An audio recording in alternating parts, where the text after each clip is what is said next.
वीरों की जननी भारत माता की इस धरती पर ऐसे कई वीर सपूत हुए हैं जिन्होंने अपने जीवन की परवाह न करते हुए इस देश को आजाद कराने के लिए अपना जीवन तक बलिदान कर दिया।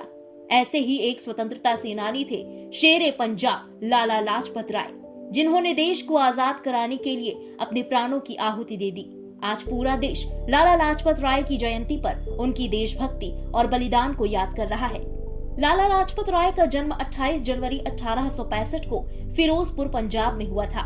उनके पिता मुंशी राधा कृष्ण आजाद फारसी और उर्दू के महान विद्वान थे और माता गुलाब देवी धार्मिक महिला थीं।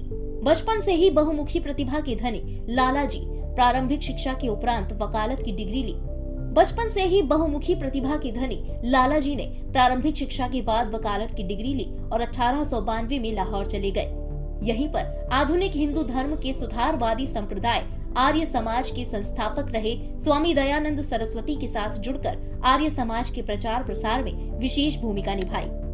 बचपन से ही लाला लाजपत राय के मन में देश सेवा का बड़ा शौक था और देश को विदेशी शासन से आजाद कराने का उन्होंने प्रण किया। कॉलेज के दिनों में वो देशभक्त शख्सियत और स्वतंत्रता सेनानियों जैसे लाल हंसराज और पंडित गुरुदत्त के संपर्क में आए। लाजपत राय देश को आजाद कराने के लिए क्रांतिकारी रास्ता अपनाने के हिमायती थे। भारतीय राष्ट्रीय कांग्रेस की नीति के वो खिलाफ थे।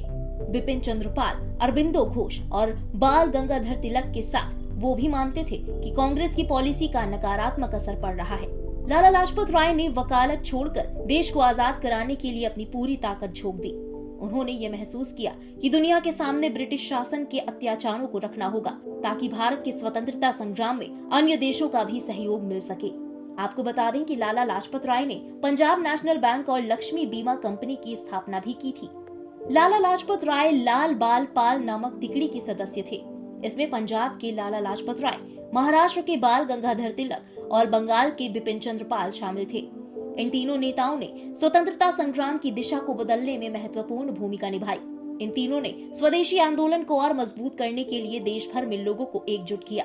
संवैधानिक सुधारों के तहत 3 फरवरी 1928 को साइमन कमीशन भारत पहुंचा, तो इस कमीशन में एक भी भारतीय प्रतिनिधि नहीं देखकर भारतीयों का गुस्सा भड़क गया। साइमन वापस जाओ के नारों से पूरा देश गूंज उठा और पूरे देश में उसका विरोध होने लगा। 30 अक्टूबर 1928 को साइमन कमीशन जब लाहौर पहुंचा तो जनता की आक्रोश के मद्देनजर यहाँ धारा 144 लगा दी गई।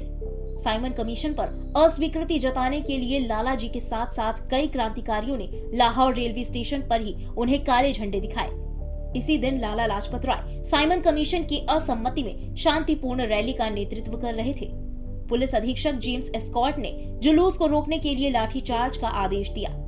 पुलिस ने लाला लाजपत राय को मुख्य निशाना बनाकर उन पर लाठियां बरसाईं, जिसमें वो बुरी तरह जख्मी हो गए और 17 नवंबर 1928 को उनका निधन हो गया।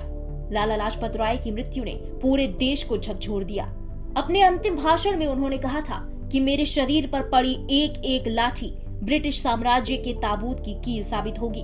उनकी ये बात सच हुई और उनकी मौत के ठीक 1 महीने बाद 17 दिसंबर 1928 को गलत पहचान की वजह से ब्रिटिश पुलिस के जूनियर अफसर जेपी सैंडर्स की गोली मारकर हत्या कर दी गई। इसी मामले में सुखदेव, राजगुरु और भगत सिंह को फांसी की सजा सुनाई गई थी।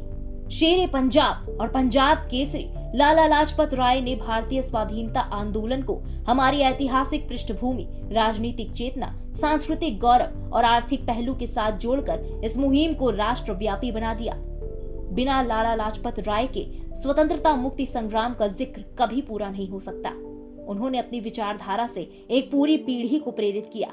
इस पीढ़ी में भगत सिंह, चंद्रशेखर आजाद, सुखदेव, राजगुरु और उधम सिंह जैसे अनेक राष्ट्र नायक हुए, जिन्होंने आजाद भारत के लिए अपनी जान तक की परवाह नहीं की।